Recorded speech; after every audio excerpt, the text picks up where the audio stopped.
Hello, everyone. Welcome to the Paralegal Voice here on Legal Talk Network.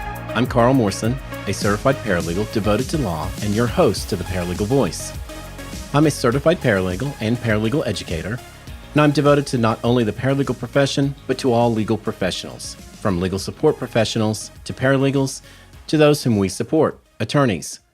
I'm devoted to helping others enhance their passion and dedication for the paralegal profession through entertaining and engaging interviews. Before we begin, we would like to thank our sponsor, NALA. NALA is a professional association for paralegals providing continuing education, voluntary certification, and professional development programs. NALA has been a sponsor of the Paralegal Voice since our very first show. And courtfiling.net. E-file court documents with ease in California, Illinois, Indiana, and Texas. To learn more, visit courtfiling.net to take advantage of a free 30-day trial. And ServeNow, a nationwide network of trusted pre-screened process servers. Work with the most professional process servers who have experience with high-volume serves, who embrace technology, and understand the litigation process. Visit servenow.com to learn more. And let's welcome our newest sponsor, Legal Inc. Legal Inc. makes it easy for paralegals to digitally automate tasks like business formations, corporate filings, and registered agent services nationwide. Visit legalinc.com/podcast today to create your free account. The goal of the Paralegal Voice is to discuss a wide range of topics important to the paralegal industry and share with you leading trends, significant developments, and resources you'll find helpful in your career and everyday job. My guests will be engaging and informational, and of course, you guys know I always have to throw that fun in there. So today, my special guest is Jill Francisco, Advanced Certified Paralegal, President of NALA, and a paralegal for Dinsmore and Shohl of Huntington, West Virginia. Jill, okay, you and I know I could read pages and pages of, your amazing background and resume. And I thought, you know what? Instead of boring my listeners with my voice, I want the listeners to hear from you. I'd love for them to hear a little bit about yourself in your own words. So if you wouldn't mind, why don't you tell our listeners a little bit of your background and tell me, who is Jill Francisco? Well, first of all, I'd like to thank you for having me. I appreciate it. And gosh, this answer could take up the entire show, but I assume that this isn't your only question. So I will try to hit the highlights. I've been a paralegal for 22 years. I began with Huddleston Bolin, which was in 1997, and we merged with Dinsmore and Shohl in February of 2015. I graduated with a Bachelor's of Arts degree in criminal justice with a concentration in legal studies from Marshall University in 1994. Go Herd. I obtained NALA's certification paralegal credential in 2005, and I also, as you mentioned, I have 2 advanced certifications in discovery and trial practice.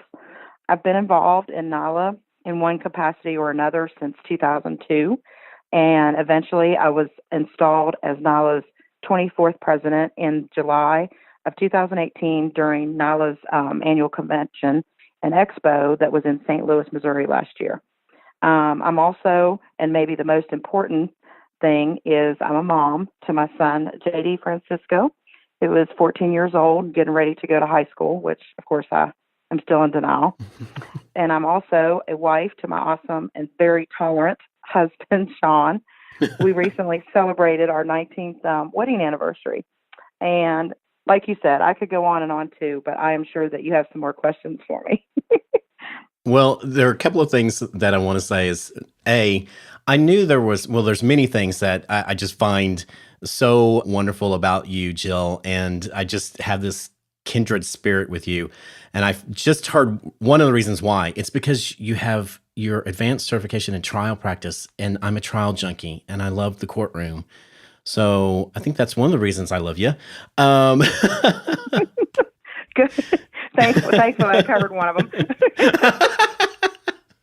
And how amazing that you've got a wonderful husband, wonderful son to help support you. Because, everyone knows that being a paralegal, there are days that you want to kill everybody. And our loved ones that are patient with us as we go through our trials and tribulations of being a paralegal in the legal industry is fantastic. So great that you have a wonderful support for you. It is. It really is. It's important. So, okay, I'm going to mix it up a little bit today. And for my listeners that normally listen to the show, I always got to have that fun question thrown in there. And sometimes I maybe do it in the middle of the show. Sometimes I do it at the end. Well, I'm going to start our show, Jill, off with a bang. Woohoo! So, and I want to know, and of course the listeners want to know, as you're a leader in NALA, and you've served on the national board for several years now, I want to hear, and our listeners want to hear, what's your funniest, or if you're willing to share with us, your most embarrassing moment at the national level. What's the funniest Jill story? And don't tell me you don't have one, because come on, I know you got to have one. So tell me what's your funny Jill story. Well, I definitely have one. You're definitely correct on that. And I went for the funniest story because I know all your listeners, do not know me personally, but I'm really somebody that doesn't really get embarrassed, although I'm sure I should sometimes, but I don't have that filter, I guess. But anyway, so I think my life is really one big funny story, actually. But anyway, here's a hilarious story that recently happened to me last year during NALA's annual convention in St. Louis. And I was performing, some of my duties as NALA's vice president. This was before I was installed. And it was early in the convention where I went up on stage to the podium. All the attendees were in there, and I was going to do one of our special award presentations. And the presentation went as planned, everything was fine. And then during the next break, when I was going to post some, was taking photos and whatever, I was going to post some on my Facebook page and social media. And I noticed some photos of, the other conference attendees were posting of the award presentation that I had just done, which was awesome, except for one thing. All you could see was me and my big hair peeking over the podium. It was absolutely hilarious. And like I said, for those who don't know me, I am 5 feet tall. And so my first order of presidential business was mandatory step stools at all podiums. And I do have the pictures to prove it. Funny thing is I was not able to go to the conference last year, and of course I was following social media very closely, and I saw that picture, and I was just cracking up. Yeah, I'm sure it's still circling around out there because it was seriously hilarious. Well, Jill, you've been serving on the NALA National Board for several years, like I said, since 2009. So I would like to know, what was it that made you want to serve at the national level? Was there one thing that said, Jill, this is your inspiration, I want you to serve? Or were there different experiences, combination of different experiences that led you to want to lead at the national level? Well, I'll tell you what, to be honest, my inspiration to lead came from watching my mom be active in local, state, and national professional associations. She was in a different profession because she was a dental hygienist in the schools. And she served 2 terms as the president of the Department of People Services. So that's what I grew up watching. Obviously, early years, I didn't really understand, possibly, when she was going away to various conferences and things like that. But I knew that she absolutely loved her job. And she always used to tell me to pick something that I loved to go to work every day, because it's hard to do something that you don't love and feel passionate about day in and day out. And so I did grow up watching that. And actually now I am using her presidential gavel when I preside over the meetings of the NALA Board of Directors. And obviously this is all very special and meaningful to me because my mom passed away in May of 2008. Wow, that story just means so much to me because, like you, I had a mother that was very influential in why I chose my particular profession and actually kind of found me. But how special that you use her gavel when you preside over different functions as president of NALA. So I think that's such a really neat story. Thank you, Jill, for sharing that.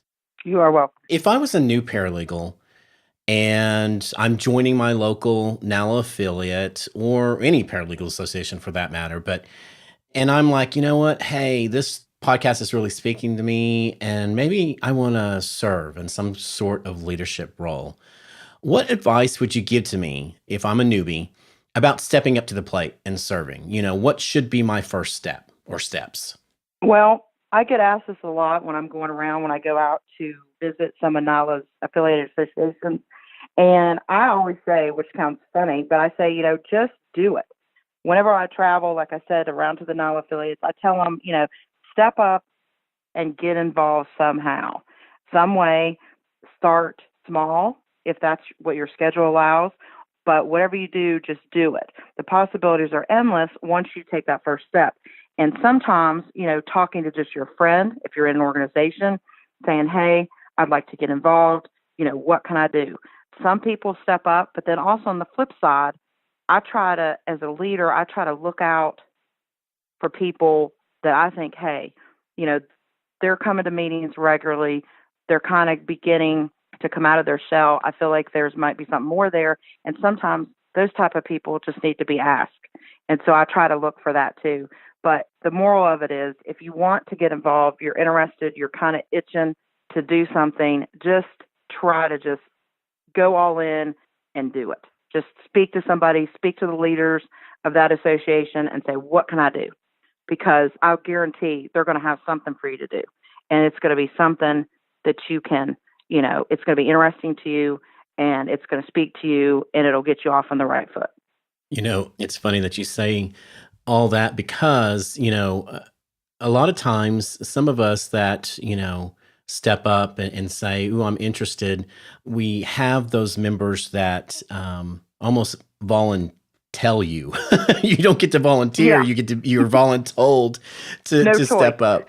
No choice. But sometimes that's the best way, is just to jump in and start swimming. And that's one great thing about this particular association, is that there's a huge support network. And you're not going to be left alone. So if you're a little, afraid of stepping out, step out, because I guarantee you someone is going to support you and Very help true. you become the leader that you want to be. Which kind of leads me to my next question. When we're talking about leadership skills, is, Jill, do you think that leadership and leadership skills, I should say, is really an innate skill, or do you think it's a skill that can be learned, or is it a combination of both? What do you think? Well, I think honestly, it's a little bit of both, but I kind of lean to think that it's maybe more of an innate skill. I think you've heard of the quote, do you have it in you? And I think, however, some people don't know or realize that they have it in them to lead. Sometimes it takes someone, like we were just talking about, being asked, or someone outside from like an outside circumstance that brings it to their attention, so to speak, for them to realize that they are a leader. I think you can also know you are a leader and then still learn, constantly learning actually, and, to perfect your leadership skills. And I never know if I'm doing it right, if there is even such a thing. But when I have people tell me, that I inspire them to step up or lead or take the certification exam or to serve on a committee, or that I'm a mentor to them, it makes me think that I'm doing okay. And those kind of things obviously mean so much to me, to get those types of comments from people. But to answer your question, I do think it's a little bit of both. I think it's a combination. I agree with you. I think that, most leaders, and you don't have to be someone to become the president of a national association like yourself, but even taking on the step of chairing a committee, or, overseeing, if you think about it in the workplace, overseeing a project, preparing a case for trial, we all have some level of a leadership skill, and we may not realize that we're actual leaders because we don't have that title bestowed upon us. Very true. And it's, recognizing that you are a leader and that you're a leader in the rough.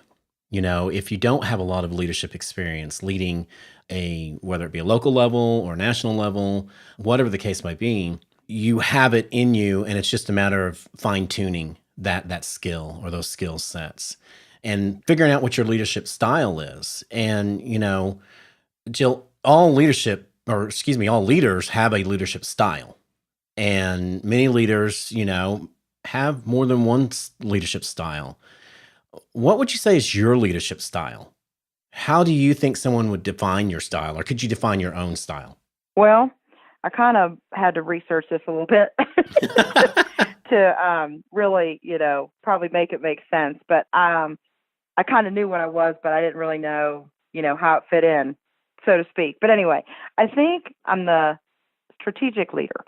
And I looked this up, and like I said, according to Wikipedia, strategic leadership is the ability to influence others to voluntarily make decisions that enhance the prospects for the organization's long-term success. And when I saw that, I was like, wow, I feel like that's definitely it. And it hit home with me. It went on to say, in simple words, it refers to the leader's potential or capability to express a strategic vision for the organization and to persuade them to pursue that vision with the help of right strategies and tools.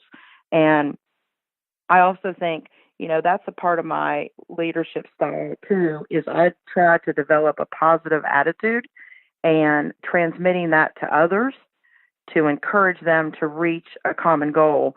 And of course, in this case, it's to fulfill knowledge, goals, mission, and vision. So I think that strategic leader. And I probably should have led in the question so our listeners also understand. When you talk about, and when I was talking about leadership styles, there are what's known as like 7 common types of styles, from like a strategic, like you were talking about, to a democratic or a charismatic. And a lot of times, a lot of these styles, most leaders aren't just one style. They have and utilize these different styles depending on the situation. How you behave in a board meeting and how you operate as a leader in the board meeting is going to be a little bit different. And you may switch to the charismatic type leadership style when you're presenting before the membership. You use the strategic leadership style in the board meeting, but charismatic when you're, we all have, when you talk about leaders, we all have one really dominant style. And for you, your dominant is, what you're saying is your dominant is your strategic. For me, I'm kind of really a hodgepodge. I mean, I tend to think of me as being a democratic. I want everyone to provide their input into the decision that may be being made, or whatever the case may be. I'm looking to have everyone's voice being heard. But like you, when you're at the podium, you're going to really tap into that charismatic, because that's just how you are with the members. And we all have our particular style, but really we have more than one style that we really tap into. Yeah, I think I totally agree with that. Yeah, definitely. So let's take a short commercial break. When we come back, we're going to continue our conversation with Jill Francisco, president of NALA. Don't turn that dial. Today's episode is brought to you by Legal Inc. Legal Inc. is empowering paralegals to embrace their inner legal rock star by automating the everyday tasks that hold them back. Through their free dashboard solution, paralegals can quickly and easily automate services like business formations, corporate filings, registered agent services, and more. Visit legalinc.com to create a free account and check out legalinc.com/podcast for a chance to win Legal Rockstar swag. This episode of the Paralegal Voice is brought to you by courtfiling.net, your solution for electronic filing in California, Illinois, Indiana, and Texas. Courtfiling.net provides a better e-filing experience so you can spend more time helping clients. Because they know that work sometimes happens after hours, courtfiling.net offers 24/7 phone, email, and chat support. Visit courtfiling.net to receive 30 days of unlimited free electronic filings and see how you too can e-file court documents with ease.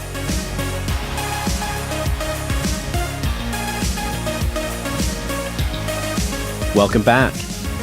We're talking with Jill Francisco, an advanced certified paralegal and the president of NALA, the Paralegal Association. And before the break, we were talking about leadership and leadership styles. And Jill, as a leader, you have served in many different roles within the association and for many years. So how do you keep it exciting and not suffer that, what I call the leader burnout? I keep from getting burned out because I try to feed off my passion and my enthusiasm that I have for NALA and the paralegal profession. I absolutely love being a paralegal, and I want the paralegal profession to thrive well into the future. And so whenever I kind of think, same old, whether it's with my job or leadership and associate activities and stuff, I think, we need to keep going forward, because I think being involved in your professional associations, being leaders, is one of the ways to ensure that the paralegal profession will thrive well into the future. When you're mentoring paralegal students and you're inspiring young paralegals to advance in their paralegal career. So I try to mix it up, keep it interesting like that, and remember, doing what I love, and it's an honor, and I try to just keep the passion alive that way. So, Jill, doing it for so many years, you have to have that passion and drive to want to keep doing it. And sometimes you can hit what I call that proverbial brick wall at times, where you feel like, can I keep going on? But then you stop and realize, you know what? I'm doing this not for me. I'm doing this for everyone that comes behind me. And I want everyone behind me to succeed. And, talking with you, Jill, you sound like me when you talk about your leadership, style and type, in the way of having that servant heart, having that servant leadership heart, where you want to serve others. You want them to succeed. You want to see them succeed professionally and personally. And that's what keeps you motivated. That's what keeps you going. That's what keeps you from being burnt out. And that's how I look at it, that's how I don't get burnt out. I've been doing this now, just like you, for 10 years, and in a leadership, some semblance of a leadership role. And you just keep doing it. We're crazy, I guess. Yeah, some say. It's funny because when you say we keep doing it, it's like sometimes people ask why you keep doing it and why are you going on? And it's almost like you are making an excuse of why you are so enthusiastic and you want to do it, because you don't want to make somebody feel like if that's not their thing, that it's a bad thing, Right. And that's one thing as a leader you have to remember, is there's others that aren't that way. They just want to be able to utilize the resources that are given to them by the association, come and be a network, but they don't necessarily need to be a leader. They necessarily don't need to lead something, and that's okay. And we as leaders have to remember, we don't want them to feel guilty because they're not taking on a leadership role. We have to remind them, hey, you're still making a difference by coming and networking and being a part, being a member. So yeah, definitely. Yep.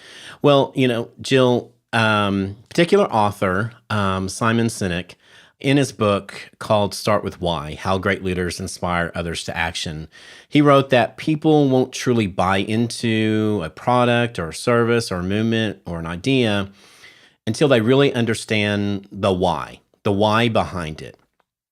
So I've got kind of a two-part question. So the first part is, why do you think some people, and more importantly, organizations like NALA, are more innovative and influential than others? What sets, NALA, the association, apart from some others?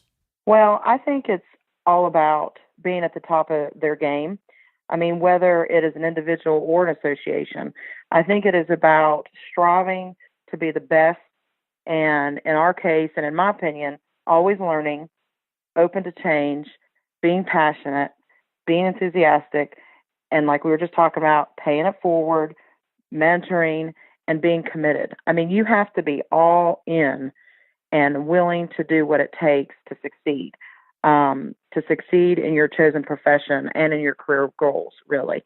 And I think it's all about, like, are you really that passionate, that level that you want to get at? I think that's what sets it apart. And then, of course, that's an individual, and I think it also applies to association. What are they willing to do? They're willing to put in the work. They're willing to put in the time, the dedication to strive and keep ahead of the curve to set themselves apart from other associations.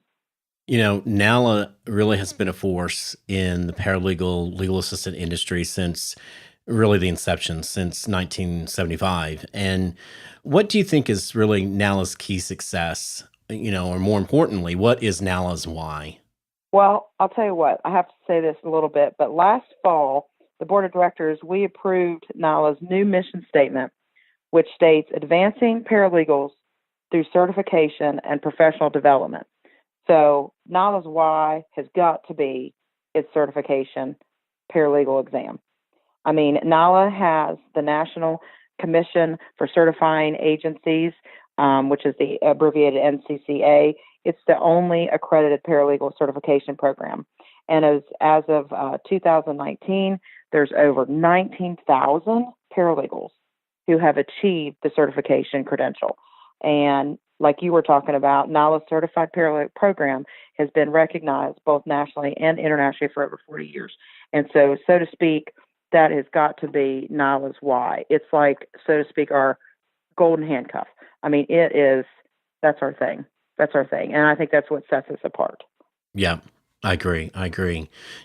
Our profession is really a young profession, if you want to think about it. We're only 45, 50 years old when you think about the advent of the paralegal legal assistant profession. And I was just looking the other day at the Bureau of Labor Statistics, and they stated that the job outlook projected job growth for paralegals for the 10-year timeframe of 2016 to 2026 is approximately 15%, which is twice as much as the average growth rate for all professions, which, wow, that's amazing. So, when you look at this, we're growing. Our profession is going to continue to grow and double other professions. So how does NALA keep up with that growth? What types of opportunities and benefits does the organization provide to its members and its membership? Well, I'll tell you what, NALA keeps up with the growth in the paralegal profession, but it also is always looking ahead and trying to provide what paralegals need at any stage in their career. NALA offers its members volunteer and leadership opportunities. And one of the benefits that I think is sometimes overlooked is the networking platform that NALA provides its members. And, whether it be in person during the annual convention or on one of its many social media sites. And the level of benefit is hard to measure, but it can make such a difference in your career when you're out there networking. And, whether, like I said, it's in person or on social media, it can make you look very efficient in the eyes of your employer a lot of times. NALA also has measurable, so to speak, membership benefits.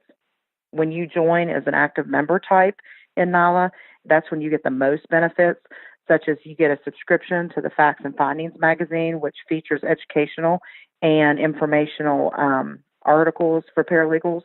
You have free a copy of the utilization and compensation report so that you can negotiate your compensation and your benefits successfully.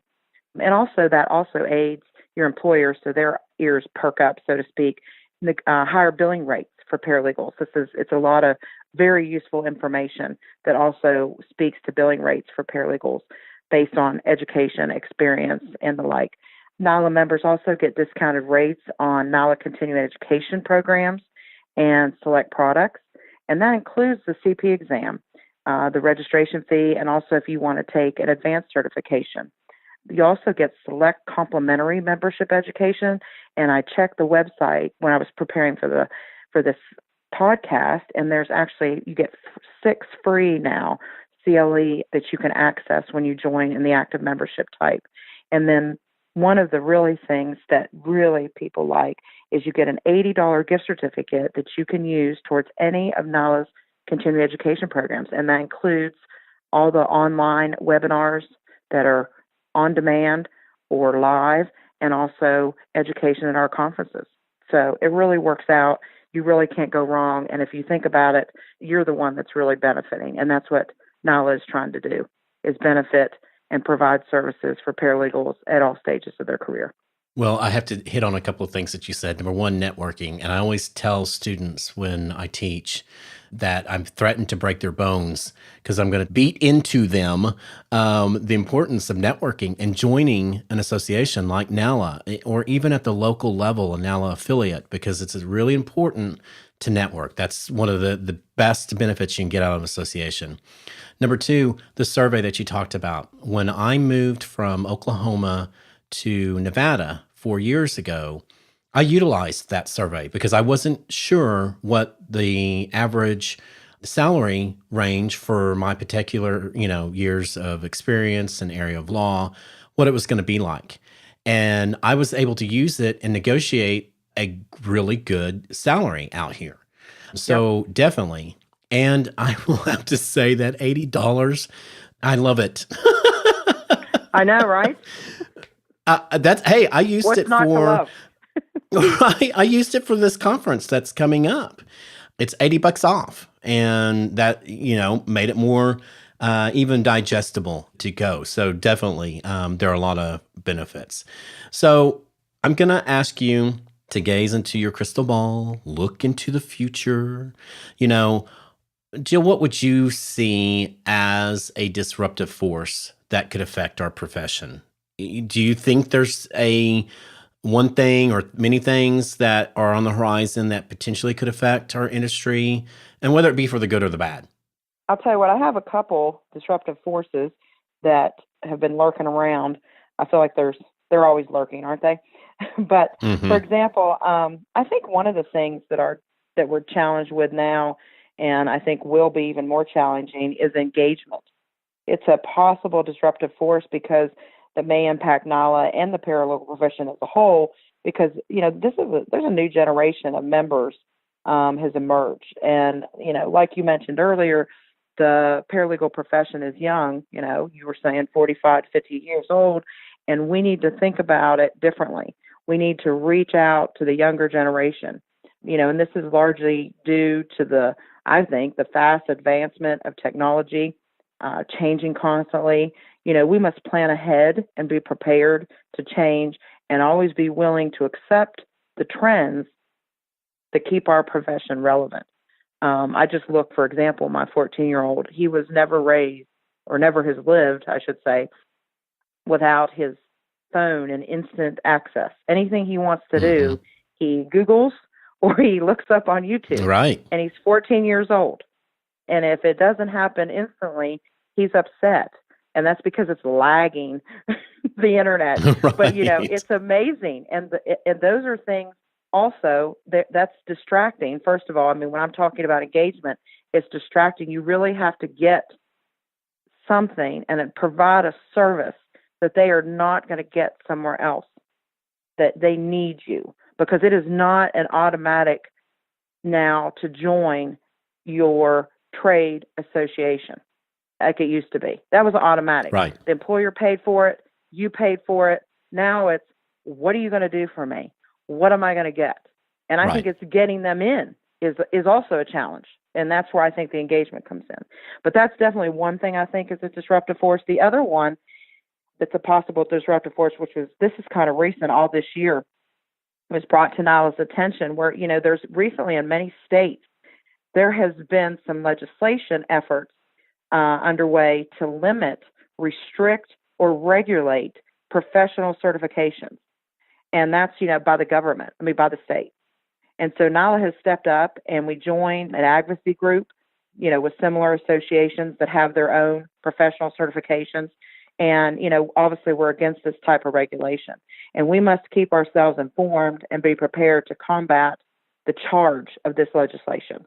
And so I'm really proud that NALA got in there, and we're trying to stay ahead of that game. We're constantly monitoring that because, it was getting the certified paralegals in the states that they were seeing this legislation being proposed. It was getting them in an uproar. And, we don't want that. I can believe it.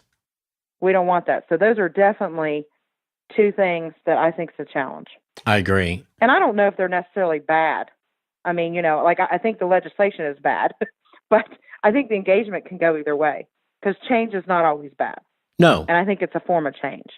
I agree with you. Change is always, it can be a very good thing, and you can make it good even if it's negative.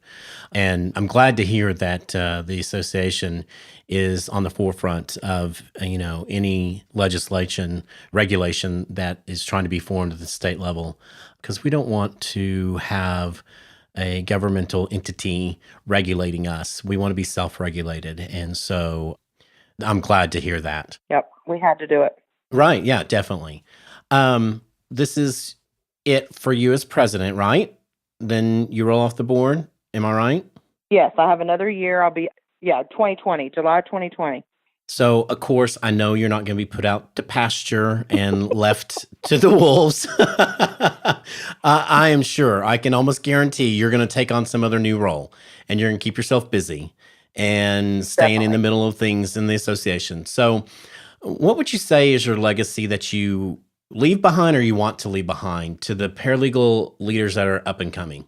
Well, one of the things I kind of touched on it earlier, I mean, I like it to be known to be all in, be engaged, be enthusiastic.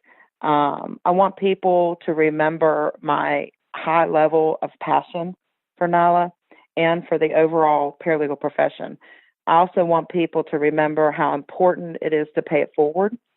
There are so many paralegals and leaders that have helped me, and so I strive to pay it forward and to help and mentor all the paralegals I can. I hope that I inspired paralegals to step up in one capacity or another, to do more, and to be better than they were before they met me. And I don't have all the answers clearly. I have no idea if I'm doing the right thing here or not, but I do hope that when I leave NALA, it will be better than I found it, and in a position to thrive and prosper well into the future. Well, thank you for your leadership on behalf of members and non-members alike for being a leader in a national association. And I know that the association's better for your leadership over the years. So I can't believe it. Our conference, the NALA's conference, is less than 60 days away. And of course, it's in beautiful Phoenix. I should really say Scottsdale, Arizona. You're going to be there. I'm going to be Definitely. there. And I know you've got a full schedule while you're there doing all your, duties as a national board member. But I know you're going to be squeezing in some fun time, right? Don't deny it. Oh, definitely. I'm trying to get you and some other attendees, I won't call them out on the air, but to have a pop-up CLE in the Lazy River. Hey, wouldn't that be fun? I'm in. But seriously, okay, good. What are your top 3 favorite things at a NALA conference? What's your why for going to a NALA conference? Well, let me first tell you that I have attended NALA's annual conference every single year since 2002. And every year I leave recharged and ready to take on the challenges of my job.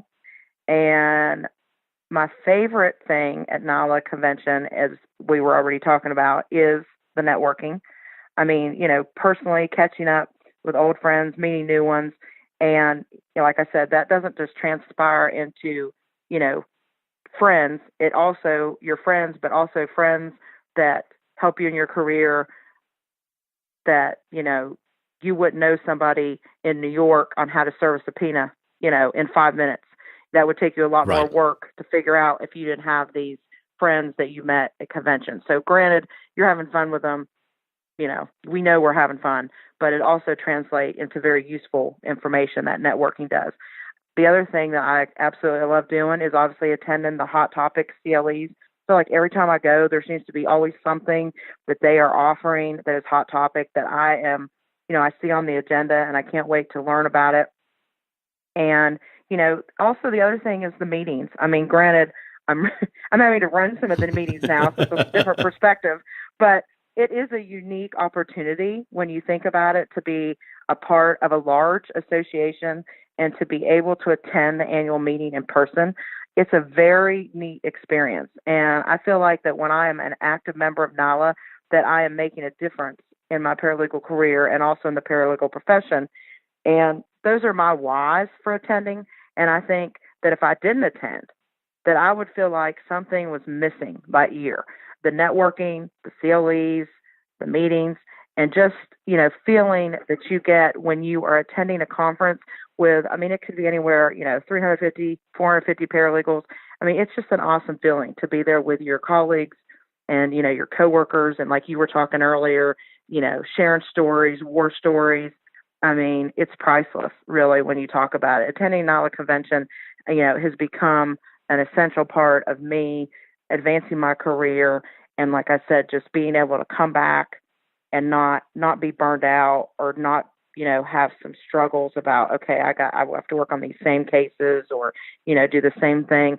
It really gets you energized and recharged and ready to take on that next year of challenges. Well, you were talking about the hot topic sessions, each year. On the schedule for this year is a topic on searching the dark web. And I am beyond thrilled about going, but I'm not going to use my laptop to be searching the dark web. I am so excited about that. I'm so excited about that one too. I cannot wait, but I'm kind of like you. It's like, I'm going to kind of be sitting back and seeing what's going to be going on. Right. We'll purchase a throwaway laptop so we can, search the dark web.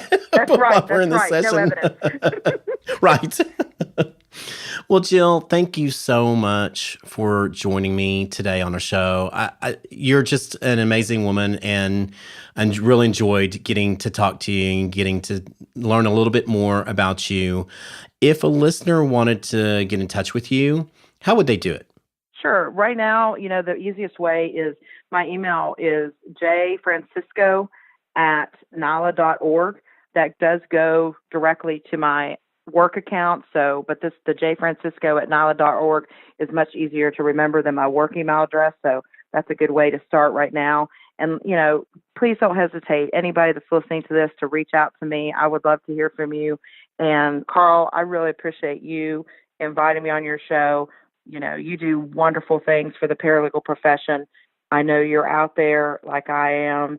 And so I really appreciate all your dedication and all your work that you're doing to help paralegals, help the paralegal profession, help NALA, help all professional associations. I truly, personally appreciate your hard work. Jill, thank you so much. If you were here right now, I'd give you a giant hug. So I'm going to give you a giant virtual hug.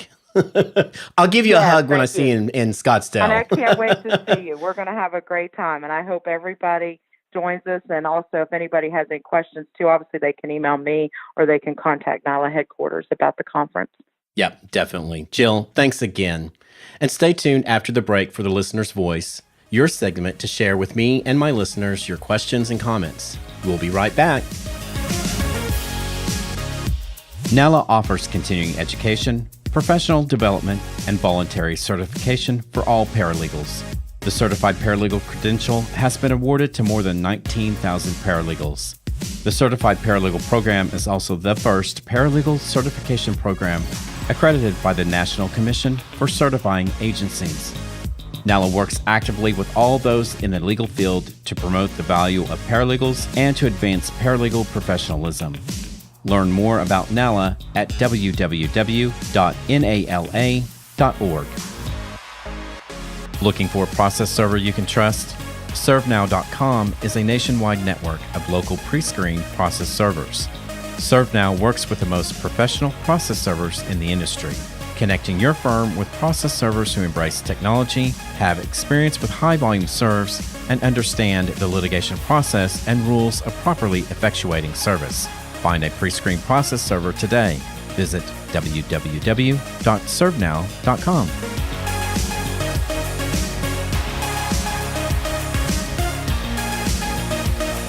Welcome back. Of course, don't forget about NALA's upcoming conference.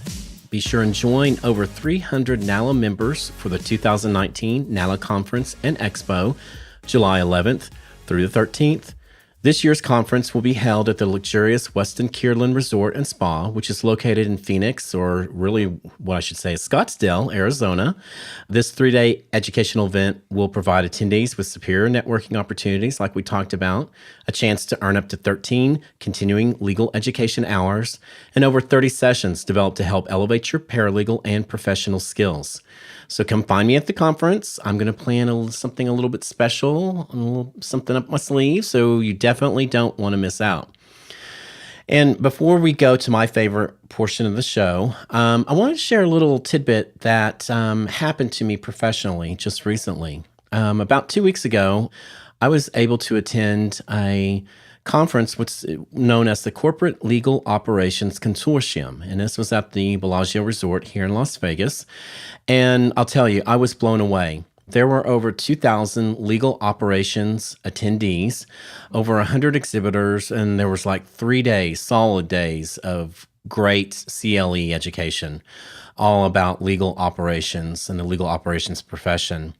And by the time it was all said and done, my head was completely spinning. But what I really wanted to share with you was how impressed I was with these legal operations professionals talking about the importance of paralegals, not just in-house corporate paralegals, but also paralegals in a law firm, and how to efficiently and effectively utilize paralegals in the legal operations realm, having a law firm and a corporate legal department run efficiently and effectively. And really, they talked about career paths for seasoned paralegals wanting to transition into the legal operations arena. And I was so proud to call myself a paralegal and be a paralegal in this legal operations arena and share with others and network with others the importance of using a well-qualified and talented paralegal. And I'll tell you guys, it was a conference to behold, and I cannot wait until the same time next year to attend their next conference. I'm now a member of the Corporate Legal Operations Consortium, CLOC, as it's known. So definitely stay tuned to future podcasts of the Paralegal Voice, because I'm going to get a couple of legal operations professionals on as my guests, and I think it would be really informational and great for you, my listeners, to hear more about other realms of the legal profession. And now we really come to my favorite part of the show, and I know it's your favorite part, the listener's voice. The listener's voice is an opportunity for you as the listener to send me an email with your questions, your career celebrations, etc.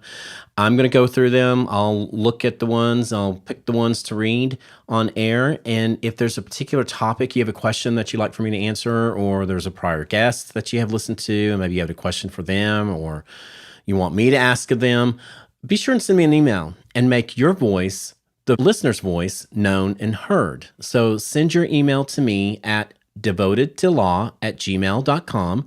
That's DEVOTED, the number 2, LAW @gmail.com. Today's question comes from an independent paralegal, and this individual says, Mr. Morrison, I'm a new listener to the Paralegal Voice. I was wondering if you had any segments discussing independent paralegals, virtual paralegals, and/or non-traditional paralegal roles. I ask because I've been working off and on as an independent paralegal and really want to get more information on how to make my experience better, as well as more information on how to transition out of the law office. I love your show and hope to hear more interesting segments. Thank you, Paralegal in Transition. Well, Paralegal in Transition, thank you so much for listening. I'm glad you love the show. Definitely, I need to get a virtual or independent paralegal on the show.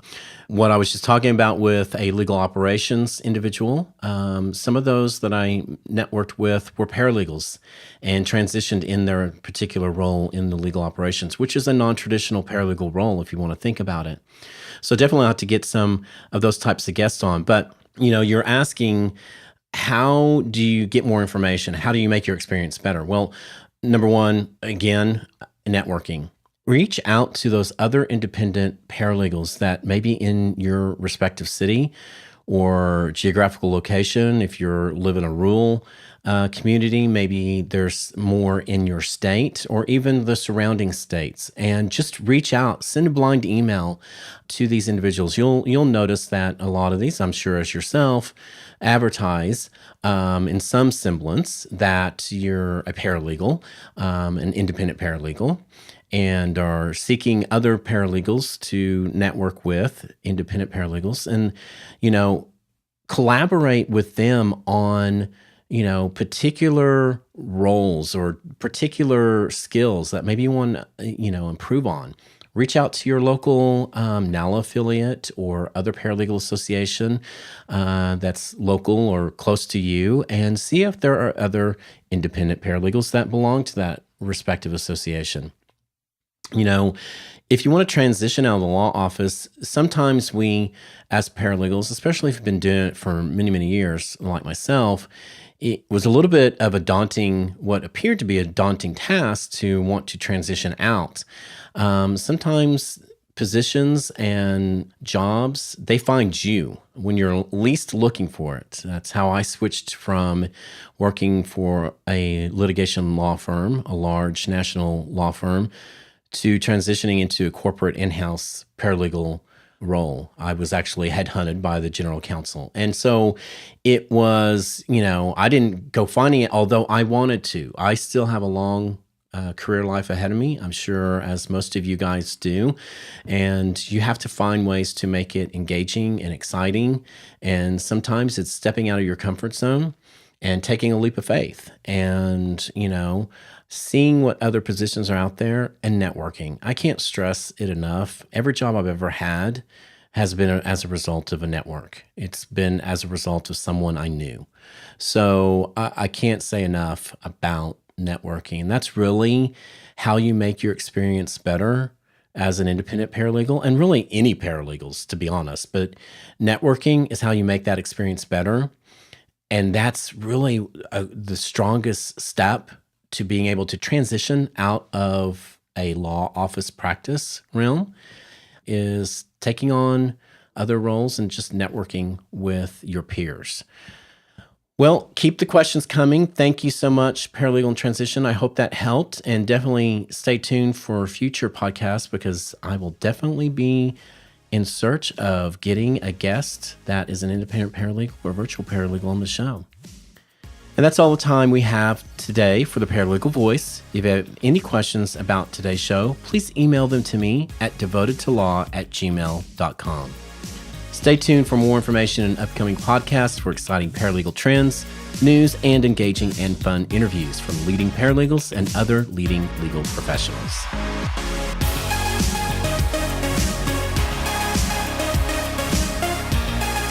The views expressed by the participants of this program are their own and do not represent the views of, nor are they endorsed by Legal Talk Network, its officers, directors, employees, agents, representatives, shareholders, or subsidiaries. None of the content should be considered legal advice. As always, consult a lawyer.